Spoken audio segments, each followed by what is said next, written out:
camera is rolling. This is Cash here, and I'm going to do my lovely response. Like I said, these videos are open discussions, and I like to make a conscious effort to read these responses. This is not scripted like the video actually is. I do appreciate everyone that checked out the video.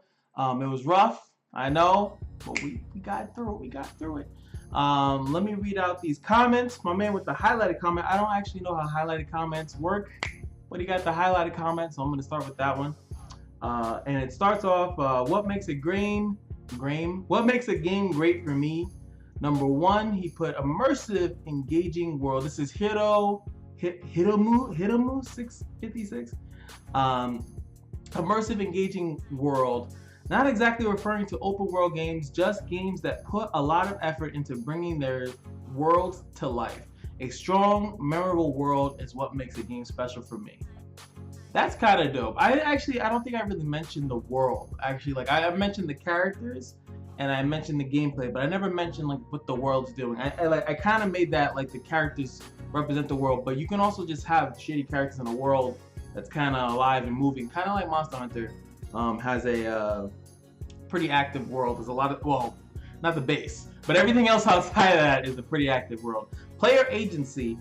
Just having control over the way you want to play the game. For games I play usually just means I can't read that you can differentiate yourself from other players through the way you customize your character, decisions you make, etc. It also would mean that the game isn't constantly giving you direction and allows the player to make their own path, given the tools they have access to. That's kind of like Dark Souls. Monster Hunter holds your hand a little bit too. I'm thinking about the games that I mentioned. What other games kind of do that? Dragon Age was pretty good at that. Really, really good. Like customization, and you feel like you can kind of do whatever the hell. Elder Scrolls is another good game for that. You do whatever the hell you want. We don't care. This is your missions. It's on the side. You can go look in your journal. A lot of games have features like that. A lot of games also don't. And then lastly, he says story. I like a good story. I like a good story too.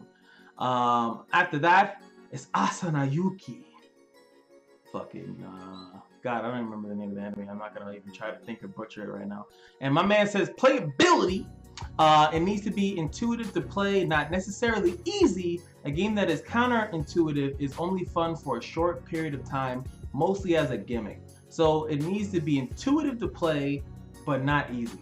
Intuitive, as I don't know the definition, and I don't feel like looking it up. So I'm gonna assume this. I don't know about you guys, but there's certain words that like I don't know immediately. I know later, but I don't know right now. Why didn't I do more research? I'm so stupid. How did my parents birth somebody this stupid?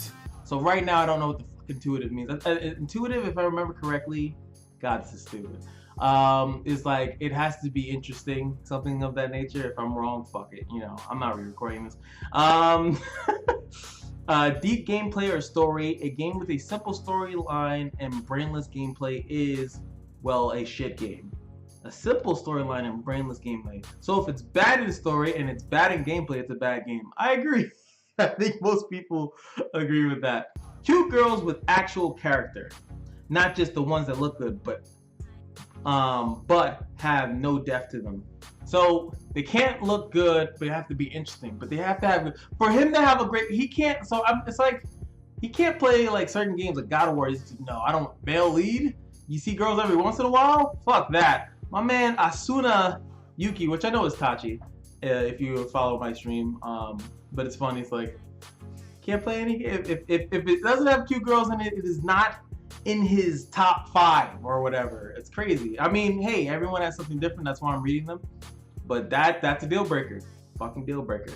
All right, we got Kamehameha. It's Kamehameha user, but I've never said that correctly because when I first saw it, I always missaid it. Missaid it? All right, so I fucked that up too. There's a lot of mistakes here. All right, 3 things that I think make a game. Customization. I like to customize a lot of stuff. I'm not just talking about my character. I mean like my weapons, vehicles, spells, armor, whatever it is. I like having control over what I can use with my character. If I want to say like my sword to have a poison aspect on it, then cool, let me put that on there. Don't just give me a boring old played sword. A lot of games, obviously these are more action games, and I feel like a lot of the legendary games are action based. They let you customize, some don't. You know, put a spell on my sword. My sword has electricity on it. Dark Souls, I will be referencing Dark Souls for a lot of this, because I think Dark Souls is one of the better games that have ever came out as far as like customization in the open world and no hand holding. Definitely under, like, you literally, Dark Souls is like, here you are, figure it out. All right, second is put as lore. I love games that are really lore heavy. I like when I have to dig deeper to find more about the history of the world inside that game. Like the backstory for Kingdom Hearts is an incredible story once you learn all of it. Even the Elder Scrolls series has hooked me because of the various amount of lore in the series. First of all, there's no way you know the backstory of Kingdom Hearts because they don't know the backstory of Kingdom Hearts. Nobody knows the backstory. Yo, Kingdom Hearts though, what the fuck is going on? Outside of that, yeah, Elder Scrolls has a customization too. But see, I actually didn't mention lore. Like, lore to me is something that is within the game, like reading a book, or in other games, it's like these weird little things that just add a little, it's like adding like seasoning to your food. It's like, yeah, that burger tastes alright, but did you put some steak seasoning on it before? Did you put some honey on it, baby? Like, oh shit, that tastes great. But sometimes, you know, a lot of games, they don't really care too much about that. They give you 1, 2, 3, your hamburger, your fries, you don't get no lettuce, no tomato, you know, you don't get nothing like that. But some games really do a good job on that, and I like that too. Playability, as you said in the video, I gotta agree with you. I want the game I play to have multiple paths for me. So after beating it, oh shit, I messed up. I clicked show less. After beating it, I can try beating it a different way the next time, or simply a game with different endings. A game with different endings is really good, because that's like the best. Especially as a streamer, you play it and you're like, man, that was a great game. Like, first of all, you're satisfied the first time. Then you're like, oh man, that's a really great game. That was wonderful. And then after that, you're like, someone in chat's like, there's another ending. All you have to do is blah blah blah blah. It's like, oh shit, let me just go, let me go see the other ending. Let me go see that real quick. Yo, that's hype. I don't know, like some games only have one ending, but when you have multiple endings, or like I said before, a game that allows you to feel as though you can go play it a different way. I went mage this time. Let me go back as a swordsman. Let me go back as this class. I didn't play it as this class. Let me go back at that. See, like, that's what sucks for me about MMOs, is that you can't, like, most of them, to be fair, most of them you can't like make another character, or I personally never felt like making another character. I have a hard enough time falling in love with one character in MMO, not unless two. Because I quit them shits like crazy. Alright, next we got my man AW. Things that make a game great. He says free to play. That's a little hard for me to agree. I think that these people do deserve money. I'm a little bit on the fence of like, should all games kind of be free to play and then just you pay as much as you want to in the game. But I do feel that a lot of people don't always have money, but it is, I don't know, it's hard. That's kind of hard. I know it's kind of hard, but then after he says that, it's Boogie Bombs, which I think is from Fortnite, and then he says Fork Knife, which I think is a joke from Fortnite as well. But I guess the Fortnite epidemic that's sweeping the nation that I have no interest in whatsoever. I'm sorry. I don't like the fact that you know, you get down, you're dropping your thing, right?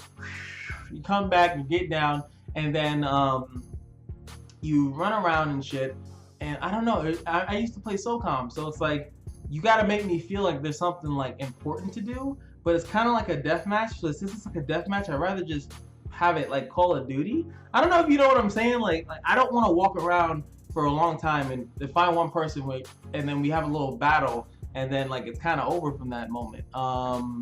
And you just keep doing that in that same instance. I mean, I know it could be hype if it's like, oh, super clutch, but you know, I'd rather just play League. In League, like, everything makes sense while you're playing it. Everything is, you know, leading up to something. I don't know. I just have no interest in the game. We got Cajun Bunny, who says first, so I didn't bother. Sorry, Cajun. I didn't want to put that. I didn't clip it. And last, we got my man Chris A. The mystery. What does the A stand for? Anonymous. Probably stands for asshole. But 3 things I need my game. This man's demanding. What a fucking douche. He's fucking demanding. I need to have in my game Don't you dare not put it. And he puts a great immersive story. Ooh. I've seen you play some games with bad stories though. Replayability, he agrees with me, replayability. And then the last one he puts is choices. Tons of effective and useful items, diverse and interesting optional quests, etc.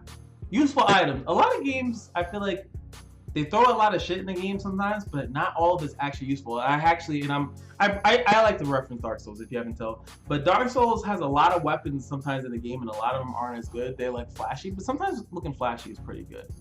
But that's most of the comments. I know later this is gonna be hectic because I'm gonna have to be more nitpicky on what comments I choose to show. But for now, that's pretty good. This is the response video from What Makes a Great Game, the first video on my channel, on this new channel, not my first channel, and that's how it's gonna go. A week after the video launches, this will launch on the 1st, probably like April 1st later, and this is 10 days later. Well, I'm recording this on the 11th, actually, like 3 o'clock in the morning. But hey, I'm doing it. I did it. I just gotta edit it, and then it's gonna be in your face, and it's gonna prove that I want to look at what you guys have to say. I want to know how you guys feel about what I'm saying, and it's gonna be this cool community thing, and it's gonna be super hectic. The next video I'm dropping has nothing to do with video games. It's gonna be intense, I hope. And then eventually we're gonna drop another video which makes a bad game. I'm actually having a lot of struggles with that mentally because I really am trying to decide when do you decide a game is actually bad, and that's really been like hard for me to write my script. Like is it when you first get it and it sucks? But what if the game was good if you had like an hour shit time? But it's so hard for me. That's really hard for me actually. But I digress. I'll see you guys in the next video. And remember, if you want to leave some suggestions on maybe what I should be thinking about in another video, feel free to leave that down below. Thank you guys, and I'll see you next time.